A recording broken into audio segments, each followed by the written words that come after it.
고맙습니다. 귀한 형제 가족에게 하나님의 은혜가 끊임없이 함께하기를 축복합니다. 네. 하나님은 아벨의 제사를 받으셨습니다. 반면에 가인의 제사는 받지 않으셨습니다. 왜 받지 않으셨을까요? 하나님께서 받지 않으신 일이 가인의 삶에 큰 영향을 미쳤습니다. 여러분, 그 영향이 어떤 것들이었을까요? 본문에 나오는 제사는 현재 예배입니다. 그러면 성도가 드린 예배를 주체이신 하나님이 안 받기도 한다는 겁니다. 예배를 잘못 드렸기 때문에 그렇다는 거예요. 그러면 어떻게 드려야 할까요? 그리고 잘못 드린 예배는 성도들의 인생에 굉장히 많은 영향을 미친다는 거예요. 그러므로 우리가 예배에 대해서 한번 생각해야 할 것 같아요. 여러분, 예배에 대한 설교는 솔직히 몇 년에 한 번 할 수 있습니다. 그렇게 다양한 주제들을 돌아가면서 설교를 해야 하기 때문에 예배에 관해서 설교를 자주 하기는 참 힘이 듭니다. 그러므로 여러분 오늘 좀 집중해서 들어주시기를 요청드립니다. 4절에 아벨과 그 제물이라고 돼 있고 5절에서는 가인과 그 제물이라고 돼 있어요. 이는 성경을 자세히 보이시라고 여러분에게 자꾸 말씀드렸었어요. 그러면 첫 번째 제물이라고 하는 단어가 공통적으로 등장을 하고, 두 번째 아벨의 제물이 아닌 아벨 그리고 제물로 되어 있어요. 가인의 제물이 아니고 가인 그리고 제물로, 즉 사람과 제물을 구분해 놨다는 것을 여러분이 본문에서 확인하실 수 있습니다. 이는 저자가 제물과 더불어서 제물을 드리는 사람에게도 포커스하고 있다는 것을 이해하셔야 합니다. 두 번째, 3절과 4절에 반복되는 단어가 나와요. 반복되는 동사가 나오죠. 그 동사가 뭡니까? 드렸다라는 거예요. 드린 사람은 당연히 가인이고 아벨입니다. 가인과 아벨이 하나님께 드리고 있습니다. 하나님께서 자신들에게 베풀어 주신 그 한 해의 은혜에 대한 감사로 지금 드리고 있는 중이에요. 그래서 기본적으로 예배는 하나님으로부터 우리가 받은 은혜에 대한 감사의 고백을 드리는 시간이에요. 이미 받은 것에 대해서 드리는 것이지 또 다른 어떤 것을 받기 위함이 아니라는 사실을 기억하셨으면 합니다. 세 번째, 드리니 하나님께서 반응하시는 동사가 4절과 5절에 나와요. 4절에는 받았다, 5절에는 받지 않았다 라는 겁니다. 그러니까 받고 받지 않고의 주어는 하나님이십니다. 하나님께서 받으셨고 하나님께서 받지 않으셨다는 거예요. 다르게 표현하면 내가 드림으로 끝나는 게 아니라 하나님께서 받으셨느냐 받지 않으셨냐도 중요하다는 거예요. 우리는 예배를 통해서 드리고 하나님은 받으십니다. 하나님께서 예배를 받으실 수도 있고 받지 않으실 수도 있다는 뜻이 되는 겁니다. 네 번째, 받으시고 안 받으시는 이유가 뭘까요? 그게 히브리서 11장 4절에 나옵니다. 믿음으로 아벨은 가인보다 더 나은 제사를 하나님 앞에 드렸다라고 돼 있어요. 이 구절을 기초로 하면 아벨은 믿음으로 드렸는데 가인은 믿음을 안 드리고 제물만 드렸다는 이야기가 돼요. 시편 51편 17절에 하나님께서 구하시는 제사는 상한 심령이라고 되어 있어요. 하나님께서 원하시는 것은 성도들의 고백이라는 거예요. 제물이 아니라 고백이라는 겁니다. 마가복음 12장에 주님은 부자들의 많은 헌금보다 과부가 드린 페니 2개를 기뻐하셨다고 되어 있어요. 왜냐하면 그녀의 고백이 거기에 귀하게 담겨져 있었기 때문에 그렇습니다. 가인 가져온 제물보다 제물을 가져온 사람이 더 중요한 게 바로 하나님의 마음이고 기준이라는 거예요. 따라서 하나님은 믿음으로 드린 아벨의 제사는 받았으나 제물만 드린 가인의 제사는 받지 않으셨습니다. 다섯 번째, 두 사람이 드린 예배가 두 사람의 인생과 삶에 엄청난 영향을 미쳤습니다. 특히 가인에 대한 이야기가 본문에 잘 나와 있는데요. 8절에 보면 가인은 동생을 죽입니다. 하나님께서 받지 않으시는 예배의 영향으로 그 선택을 한 거예요. 9절에 하나님 앞에 대듭니다. 동생에게만 나쁜 짓을 하는 게 아니라 내가 아우를 지키는 자입니까? 라고 하며 하나님 앞에 분노하고 대듭니다. 감히 인간이. 끝이 아니에요. 11절에 보면 평생을 저주 아래서 살게 되는 운명이 되었습니다. 14절에는 대상이 없는 공포를 시달리면서 인생을 살아가게 됐어요. 어느 누구도 자신에게 해코지를 하지 않을 건데 그는 평생 동안 누군가가 자기를 죽일 수도 있다라고 하는 두려움 속에서 인생을 살아갔어요. 여러분, 예배가 우리의 삶에 큰 영향을 미치는다는 사실을 알고 계셨습니까? 이 정도로 큰 영향을 미칠 거라고 여러분 상상해 보셨습니까? 가인에게 그가 믿음으로 드리지 않는 예배 때문에 그의 인생에 이와 같은 악영향이 온 거예요. 사실 아주 정직하게 말하면 우리가 아는 것 같은데 아는 대로 하지는 않는 것 같아요. 목사인 저는 성도들의 반응을 매주마다 보잖아요. 근데 부끄럽게도 여러분, 제가 섬기는 교회의 성도들인 여러분은 어떤 속성을 가지고 있는지 제가 말로 표현은 안 해도 잘 압니다. 예배에 대해서 여러분이 어떻게 생각하시는지 제가 잘 압니다. 그래서 때로는 속이 뒤집어지기도 하고 때로는 하나님 앞에 너무 부끄럽기도 합니다. 예배를 매주 드리는 것이 자랑거리는 아니잖아요. 바쁘다고, 아프다고, 일한다고, 기분 상했다고, 깜빡했다고, 놀러 간다고 그 예배를 꽃감 빼먹듯이 빼먹는 것이 어떤 의미인지를 아는 분들은 절대 그렇게 안 할 거예요. 그런데 아는 것 같으나 모르기 때문에 그런 선택을 하면서 인생을 사실 거예요. 가인처럼 예배가 나에게 그런 영향을 미치고 있다는 사실을 진짜로 인식한다면 우리는 그런 일 안 할 겁니다.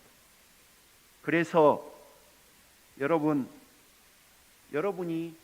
오늘 예배에 대해서 다시 한번 재점검하셨으면 합니다. 두 가지 접근을 하고 싶은데요. 그러면 어떻게 하란 말입니까?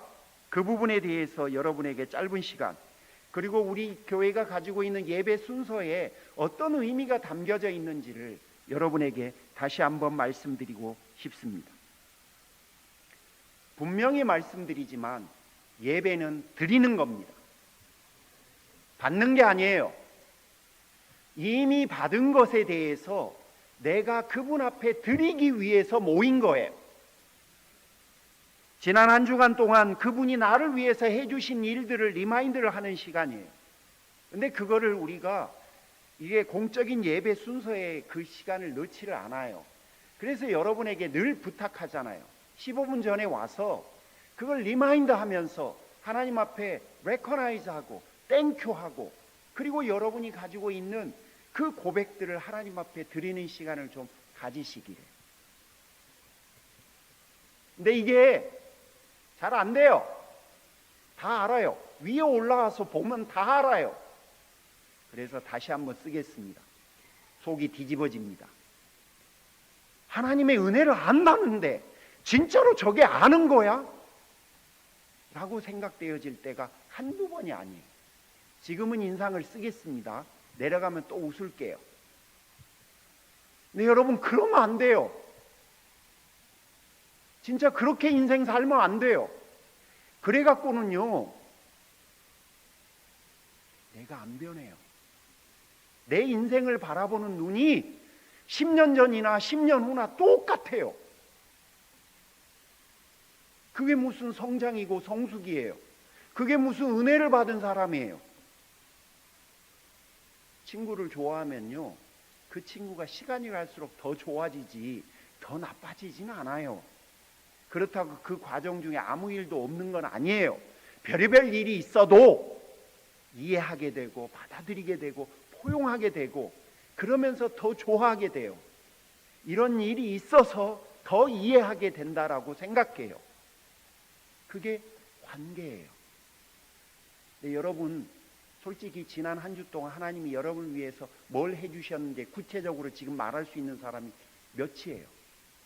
헤아려 보질 않았는데 어떻게 말을 해요? 그러니 매번 추상적이죠. 하나님, 이번 주도 저와 함께 해주셔서 감사합니다. 함께 하기만 했을까요? 그분의 은혜 없이는 우리가 진짜로 살 수 있었을까요? 그분이 나를 위해서 베풀어 주신 사랑이 얼마나 깊고 넓고 높은지 진짜로 헤아려 봤을까요? 그러면 진짜 구체적이고 디테일하지 않을까요? 꼭 해보세요. 그래야 여러분이 더 행복해져요. 그래야 여러분이 하나님을 더 깊이 경험할 수 있고 그분이 나에게 베풀어 주신 은혜와 사랑을 누릴 수 있어요. 안 그러면 그냥 흘러가요. 이사야 선지자가 말한 것처럼 교회 마당 뜰만 밟고 가요. 여러분은 하나님의 사랑을 받는 존귀한 분들이에요. 그분이 여러분을 위해서 쉬지를 않으세요. 그런데 내가 경험을 못해. 늘 의심을 해. 늘 불만족스러워. 늘 채워지지 않는 목마름을 가지고 살아. 왜 그런 줄 아세요? 내가 포커스를 안 하니까. 다시 얼굴을 펴고, 여러분, 예배는 하나님이 주신 것에 대한 내가 감사와 고백을 드리는 시간이에요. 드렸잖아요. 가인도 드렸고 아벨도 드렸고.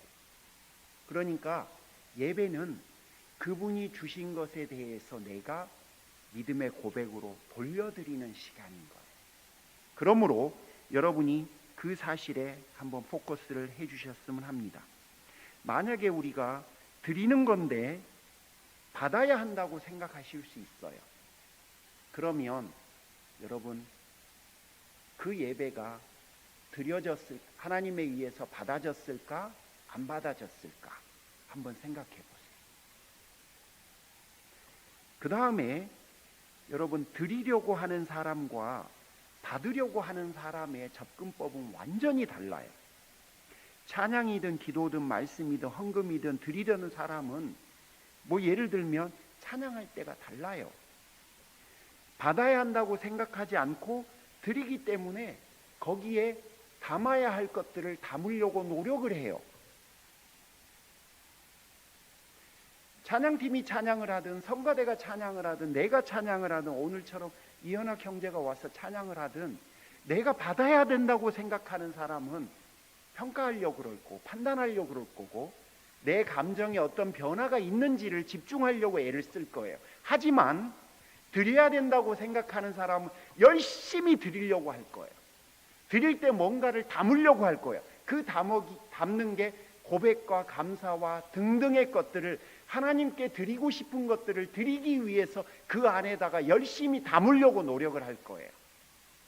그러니 받으려고 하는 사람과 드리려고 하는 사람은 진짜 다르죠. 드리려고 하는 분은 아벨처럼 하나님께 감사를 그리고 드렸다는 기쁨으로 이미 찼을 거예요. 하지만 받으려고 하는 분은 자신이 기대한 것들이 받아져야 기쁠 겁니다. 그게 없으면 불만이 쌓일 거예요. 오늘 예배에 은혜가 없었어 라고 말을 할 거예요. 여러분, 예배의 은혜는 내가 이미 받은 사람으로서 내가 그분에게 그거를 레코나이즈하고 땡큐하고 믿음의 고백을 드린 사람에게 임하는 거예요. 그게 예배가 가지고 있는 본래적 목적이에요. 목사가 설교를 잘 못해도 괜찮아요. 왠 줄 아세요? 내가 이미 예배의 목적을 성취했기 때문에 드렸거든. 나는 하나님의 임재를 이미 경험을 했고 그것에 대한 고백을 했고, 나는 하나님께서 지난 한 주 동안 내 인생 가운데 허락하신 그 은혜들을 헤아려서 조목조목 하나님이 주신 것에 대해서 땡큐를 했고 내 믿음의 고백을 드렸거든. 내가 찬양을 할 때도 동일하게 하나님이 제 인생에도 그렇게 해주셨어요. 그래서 나는 하나님을 찬양하고 있어요 라고 했기 때문에 이미 다 얻은 거예요. 그래서 목사의 설교에 영향 안 받아요. 그런데 받아야 되는 분은 목사가 꼭 집어서 내가 아프니까 기도를 해줘야 돼요. 설교 때도 내가 원하는 류의 메시지가 흘러나와야 돼. 그리고 내 마음을 감동시켜야 돼. 근데 그러기가 쉬울까요? 여러분이 그렇게 감동을 쉽게 받는 분들이에요? 제가 여러분한테 한두 번 설교하는 게 아닌데 내가 어떻게 여러분을 감동을 시키겠어요? 그러니 가끔 메시지가 와요. 목사님, 이번 주 설교 은혜 받았습니다. 1년에 몇 번. 고맙지만 여러분, 예배는 기본적으로 받는 것이 아니라 기본적으로 이미 받은 것에 대해서 드리는 시간이에요. 이게 예배예요. 자, 여러분, 드리는 분들이 되어 주십시오. 이제 예배가 뭐구나 라고 하는 걸 이제 확실히 아셨죠? 그러면 이제 그대로 가주는 거야. 그러면 제가 혹시 한 3년 후에 또 예배에 대해서 설교할 때 그때는 저 기본적인 걸 왜 또 이러실 수 있어요. 근데 지금은 다시 리마인드 해주셨으면 합니다. 자, 두 번째, 우리 교회 예배 순서에 담긴 의미들을 짧게 공유할 테니까 여러분 빨리빨리 기억해 주십시오. 우리 교회 예배 순서에는 공동체의 고백만 있어요. 개인 고백을 담지 않아요. 그러니까 개인 고백을 드릴 수 있는 시간이 없습니다. 그래서 15분 전에 와서 여러분 조용히 하나님 앞에 고백하라고 부탁을 드린 거예요. 만약에 여러분이 그 시간을 안 가지면 개인 고백을 할 수 있는 시간 자체가 여러분에게는 없습니다. 그러므로 여러분 15분이라고 하는 시간을 잘 활용해 주십사 요청드려요. 찬양, 우리 예배 순서 안에 전체 함께 드리는 찬양은 한 곡밖에 없어요. 설교 후에 드리는 찬양. 그런데 예배가 시작되어서 함께 찬양을 인도하는 찬양팀 찬양이 몇 곡이 있고, 그 다음에 대표로 성가대가 하는 찬양이 있어요. 여러분, 이 찬양에는 감사와 고백을 담는 거예요. 그리고 특별히 찬양팀이 하는 찬양의 목적은 성도들을 예배로 인바이트하는 거예요. 우리 같이 예배 안으로 들어갑시다. 우리 같이 마음과 중심을 모읍시다. 그러니 여러분, 이 시간 그분을 바라보십시오 라고 하면서 그분들을 계속해서 초대하는 게 찬양팀의 목적이에요. 성가대는 그런 목적도 있지만 사실은 대표로 나와서 하나님 앞에 하나님을 어떤 분이신지를 높여드리는 곡들이 주의 목적이에요. 자, 그렇다면 찬양팀과 성가대가 목적은 달리하지만 어떻든 그분이 행하신 일들과 그분이 어떤 분이시라는 것을 고백하는 것이 찬양의 본래 목적입니다. 자, 이왕 말이 나왔으니 이 시간을 빌어서 찬양팀과 성가대에게 진심 어린 감사를 표합니다. 여러분, 매주마다 그 시간에 와서 루틴으로 52주를 이어가는 거 쉬운 일이 아니라는 걸 하나님도 아시고 교회도 다 합니다. 여러분 모두 진심으로 감사드리고 앞으로도 죽기 살기로 열심히 해주시기를 요청드립니다. 대표기도 목사에게 하는 게 아니잖아요. 하나님 앞에 하는 거니까. 대표기도, 성도들을 대표해서 하나님 앞에 기도를 준비해 주시는 모든 분들께도 이 시간을 빌어서 감사를 드립니다. 그리고 대표 기도가 어떤 의미인지를 주의 깊게 들으시고 여러분의 기도에 적용할 일이 있으면 여러분 적용을 해 주시기를 요청드려요. 예배가 하나님께서 우리에게 해 주신 것에 대한 반응으로 드리는 거라고 말씀드렸어요. 그러니 대표 기도도 하나님 앞에 드리는 시간이어야만 하는 거예요. 뭘 드려야 하냐? 하나님께서 교회를 위해서, 성도들을 위해서 해 주신 것에 대한 recognize를 드리는 거고, 감사를 드리는 거고, 믿음을 고백하는 거예요. 그러니까 예배 기도예요. 목회 기도가 아니라 예배 기도인 겁니다. 목회 기도는 목사가 목양적인 측면에서 성도들을 위해서 축복하는 시간인 거고, 예배 기도는 예배 대표 기도자가 예배를 위해서 하나님 앞에 올려드리고 예배를 부탁하고 의지하는 기도를 하는 거예요. 이 두 개가 명백하게 달라요. 그러므로 여러분, 앞으로 여러분이 기도하실 때 마지막 종결 어미는 이렇게 돼야 돼요. 감사합니다. 영광을 돌립니다. 하나님께서 하셨습니다. 하나님은 이런 분이십니다. 등등. 이게 바로 예배 기도자가 대표 기도를 할 때 가장 많이 사용해야 될 봉사들이에요.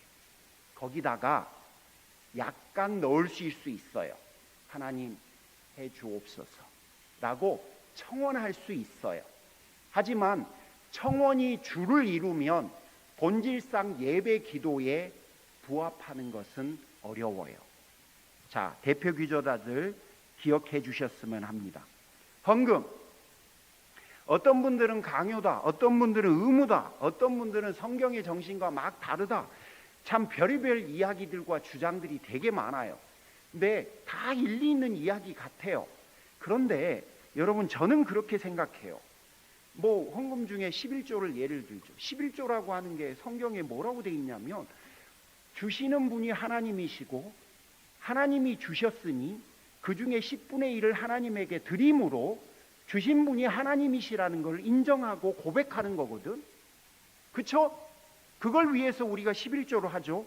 그러면 여러분, 이 고백이 의무고 강요일 수 있을까요? 아니, 어떻게 그게 의무고 강요예요? 물론 그걸 하라고 막 목사가 강요를 하면 그건 강요인데, 박 목사님이나 저나 헌금에 대한 이야기 거의 안 했잖아요. 그러니 무슨 의무고 강요 아니잖아요. 고백이에요. 고백이 없었던 가인의 재물 떠올려 보세요. 하나님이 안 받았어요. 그러니까 하나님은 돈이 필요한 분이 아니에요. 그분은 고백이 필요한 분이에요. 자녀들에게 당신의 은혜가 제 인생에 가장 중요합니다. 하나님이 저에게 베풀어 주신 그 놀라우신 은혜 때문에 내가 살고 있습니다. 그거를 받고 싶은 거예요. 그러므로 여러분이 예물을 드리실 때 그거를 넣어야만 해요. 그걸 넣지 않고 가인처럼 헌금만 하면 하나님이 안 받으실 수도 있게 되는 거예요. 따라서 여러분, 모든 헌금에 여호와가 여러분의 하나님이시고 하나님께서 나의 주인이시라는 믿음의 고백을 담기를 여러분 앞에 간절히 청합니다. 그리고 여기서 매주마다 재정부 두 분 정말 애써주셔서 감사합니다. 루틴으로 하는 일은 쉽지 않아요. 진짜로 그래요. 설교! 자, 감사할 일은 없으니까 드리는 예배 속에도 여러분 유일하게 받을 수 있는 게 하나 있어요. 그게 설교와 축도예요. 그러니까 설교는 받는 게 맞아요. 기본적으로. 왜냐하면 하나님의 뜻과 하나님의 마음이 무엇인지를 깨닫고 받는 시간이거든. 하나님의 뜻을 받고 하나님의 마음이 무엇인지를 깨닫는 시간이 바로 설교 시간이에요. 그래서 설교자가 하나님의 뜻은 이렇습니다, 하나님의 마음이 이렇습니다 라고 하는 걸 여러분에게 알려드리는 거예요. 그러므로 설교를 들으실 때 하나님의 뜻이 뭔지, 하나님 그분이 나에게 뭘 깨닫게 하셔서 그걸 간직하고 지금 돌아가게 하시려는지 그걸 생각하시면 좋겠어요. 그리고 그 마음, 그 본문에 담겨져 있는 그분의 마음이 무엇인지를 여러분이 집중해 보려고 애를 쓰시면 좋겠어요. 저는 설교 원고를 다 쓰고요, 최종 마지막에 점검을 할 때 하나님의 뜻이 클리어하게 성도들에게 전달되는지, 그리고 그분의 마음이 담겼는지를 마지막으로 다시 한번 그 관점에서 다시 봅니다. 그러므로 여러분 설교를 들으실 때에는 그 관점을 잃지 않으셨으면 좋겠습니다. 축도, 하나님의 마음과 뜻을 알았다고 여러분 우리가 그 뜻대로 그대로 순종하기는 어려워요. 솔직히 그거 잘 안 돼요. 그래서 하나님께서는 당신의 자녀들을 세상으로 내보내기 전에 목회자들에게 그 영혼들을 축복하고 내보내라고 그랬어요. 축도로 사용하는 본문은 구약의 한 군데, 신약의 한 군데, 대부분 목회자들이 신약 본문을 사용해요. 그런데 구약 본문에는 이렇게 돼 있어요. 민수기 6장 24절부터 26절. 여호와는 내게 복을 주시고 너를 지키시기 원하며 여호와는 그의 얼굴을 내게 비추사 은혜 베푸시기를 원하며 여호와는 그 얼굴을 내게로 향하여 드사 평강 주시기를 원하노라. 지난 수련회 때 생각나시죠? 저녁에 제가 이거 구약 축복으로 여러분을 축복했던 기억이 납니다. 그리고 신약의 축복은 주로 고린도후서 13장 13절을 변형합니다. 주 예수 그리스도의 은혜와 하나님의 사랑과 성령의 교통하심이 너희 무리와 함께 있을지어다. 이걸 하는 이유가 세상을 향해 나가는 여러분 모두를 그리스도의 은혜와 하나님의 사랑과 성령의 능력에 당부하는 것이에요. 그래서 여러분이 가셔서 하나님의 뜻을 받으셨고 또 하나님의 은혜와 능력 중에 세상 속에서 꼭 승리하라고, 믿음으로 살라고 그분에게 여러분을 한 번 더 당부하는 게 축복이에요. 자, 어떤 다른 모든 것들도 중요하니까 축도도 되게 중요하다고 느껴지시죠? 그러니까 5분 밤 늦게 먹어도 되니까 축도 안 받고 나가시지 않으셔도 된다라고 하는 이야기, 꼭 여러분 그걸 좀 받고 가시라고 하는 요청입니다. 마지막 친교. 친교가 왜 예배 순서입니까? 예배 순서는 아닙니다. 하지만 친교에 대한 오해가 많기 때문에 여러분에게 설명합니다. 성도 간의 교제가 친교예요. 이 친교를 통해서는 두 가지를 기대합니다. 첫 번째는 공동체성을 강화하고 가족이라고 하는, 식구라고 하는 상징적인 의미 때문에 친교를 합니다. 두 번째, 친교, 즉 잔치는요, 하나님 앞에서 성경 구약이든 신약이든 다 구원을 상징했어요. 구약에서도 잔치를 베풀어라 라고 하면 구원받은 백성들의 상징이었고, 신약에서도 마찬가지예요. 다 가나 혼인잔치든 뭐든 전부 다 그게 구원을 상징하는 개념이에요. 그러므로 성경과 신약에서 잔치다 그러면 전부 다 이거는 구원과 관련된 의미예요. 그런 의미에서 보면 성도들이 한 가족이 되어서, 그 한 가족은 구원받은 하나님의 백성들을 의미해요. 그 하나님의 구원받은 백성들의 친교는 곧 구원을 상징하고 있기 때문에 우리에게 소중한 가치가 있는 것으로 여기는 겁니다. 친교는 먹느냐 마느냐, 간단히 먹느냐 잘 먹느냐의 의미를 능가해요. 거기에는 성도들 간의 교제와 구원받은 자녀의 축제라고 하는 의미가 함께 내포되어져 있어요.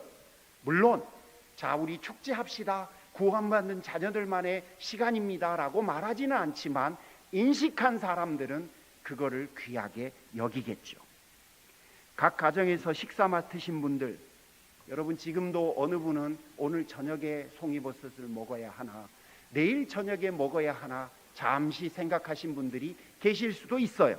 솔직히 오늘 뭘 먹지 스트레스 되죠. 그렇죠?